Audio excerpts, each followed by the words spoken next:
have to stop pretending. We have to stop pretending that we care.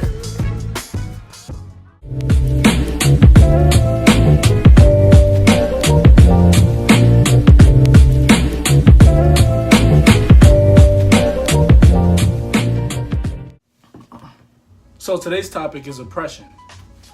Oppression can best be defined as prolonged, cruel, or unjust treatment or control.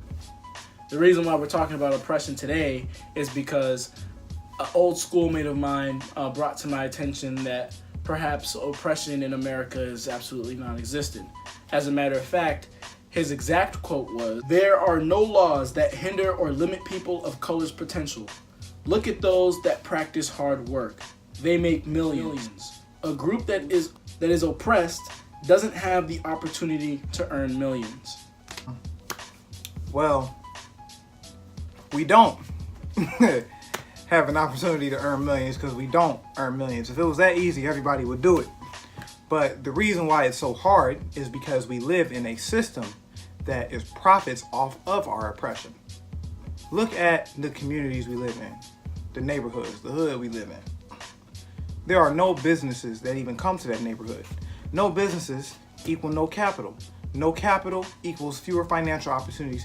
Fewer financial opportunities equals less tax money that goes towards the things that you have in your neighborhoods, white folks, that y'all take advantage of or that y'all take for granted. Schools, hospitals, after school programs, all that fun, community building, loving stuff that you all invest in. We don't even have the opportunity to get that because the racism of the people that own businesses prevents them from even coming into our neighborhood and giving us a chance. Now let's touch on what racism really is, because I see a lot of people tossing out racism kind of like how we toss out the word hello. People mistake racism as somebody saying something to someone that they don't like. Like if I were to look at my buddy Jihad here and say, "You look like a monkey," and Jihad were to look at me and say, "You look like a monkey." Or if I were to look at a white counterpart of mine and said, "Wow, your hair makes you look like a beach bum," and he'd be like, "Whoa, dude, you're racist for that." That's not what racism is, at least not in the context that we're using it. Racism is systemic oppression. It's an ism. It's an ism. There's more to it. There's a ness to it. So what that means is that when we talk about systemic racism, it means that it's embedded in the way that we live. It's prejudice plus entitlement plus power. Power that is given via a system. The system that we're talking about that constantly disenfranchises people of color and now has a child named oppression is what is responsible for the lack of opportunities that exist in communities of color as opposed to white communities. Now, it's important to understand the historical context of why racism exists. Racism exists because Europeans didn't understand the advantages that they were handed to from the land that they were in, and the only difference they could see between them and the people that didn't have what they had by the time they had progressed to what they are today was the skin color. So you raise a whole group of people that base their thinking on that. Their economy is based on the notion that another group of people deserves to be serving them. They go along and colonize the world because in their eyes, they make everything better because of the superiority complex they have. That same superiority complex you can find as recent as 60 years ago in Jim Crow.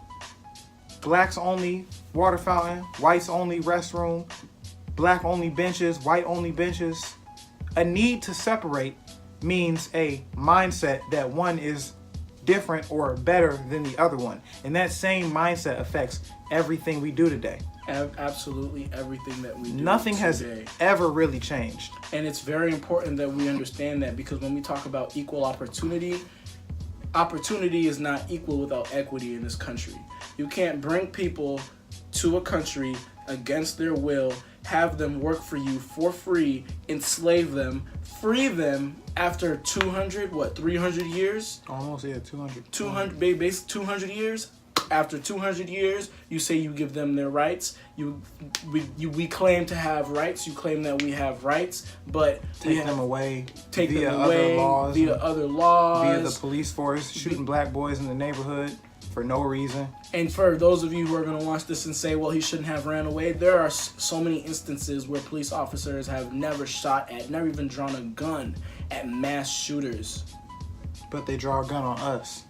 And it speaks to a mindset that people have in this country where a tiny part of you, the reason why you do so much investigating and so much looking underneath what happened is because your initial thought is disbelief.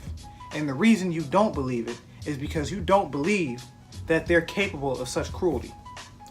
We have to start looking at things historically and start understanding the timeline. I think because that we live in a society today where we're so close to an issue, we completely forget what's really going on, but we really have to understand what's going on. When Jihad talks about Jim Crow and how we talk about how Jim Crow was only abolished 60 years ago, that's nothing. Your grandparents were alive during that time, and your parents were just being born during that time.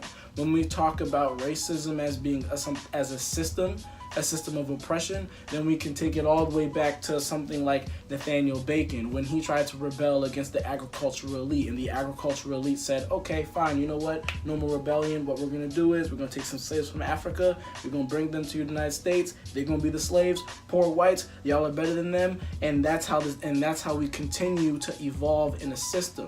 We continue to evolve in a system that disenfranchises people, and we refuse to see it. Refuse to see it. Everything that you see that benefits people that aren't you is oppression. Because if the opportunities were really equal, you would see equal results.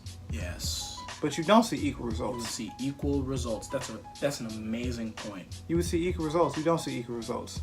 The same percentage of people in the same circumstances do not perform the same. They just repealed the affirmative action bill, which, even the playing field for other races going into colleges, but the government wants to have a race-blind approach to it. Why?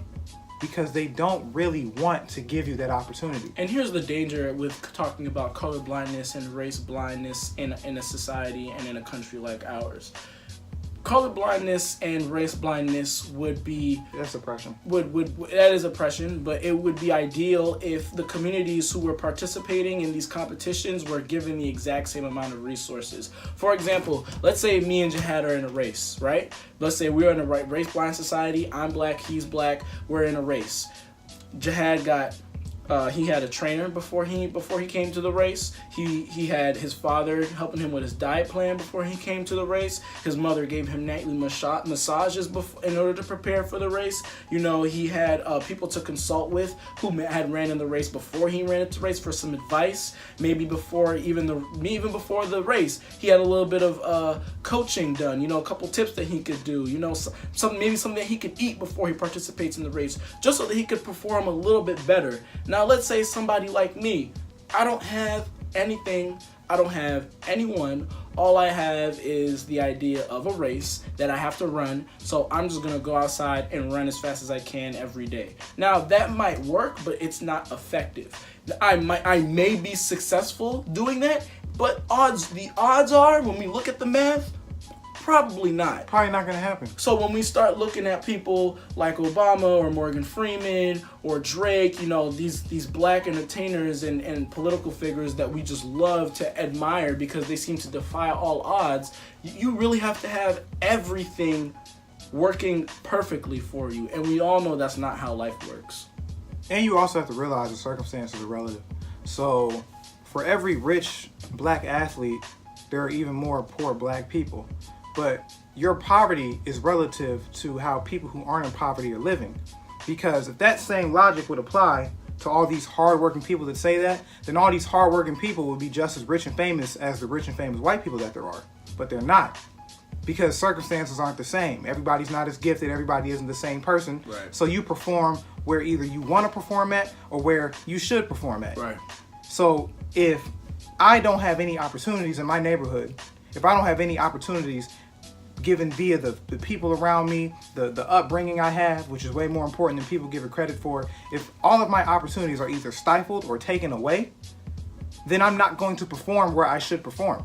I think it's time that we stop criticizing people who cry out oppression, and we start criticizing the people who are criticizing the people who are crying out about oppression. Because whenever you criticize someone who's crying out for help with an issue, you're not giving them advice out of care. You're giving them advice out of a desire for them to stop complaining.